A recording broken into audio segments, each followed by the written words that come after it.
Xin đập hơi mạnh. Bỏ phao ra nhé. Bỏ phao nhé, bác đứng trước. Còn tay nhé.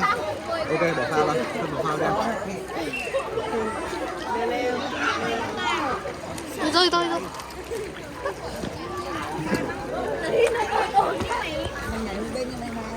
Nào ok. Bơi nhá. Quay bác bơi nào, bơi bình thường nhá. Không quay bác nào. Bơi bác, để bơi ngắn rồi bác đứng trước rồi. Ok. Nào, bơi 2 3. Tiếp. Xa nhỉ.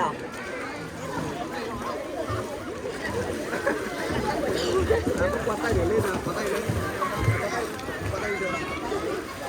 Kia có đang ngồi mà. Đứng chân mà rồi, ok. Ok, tiếp.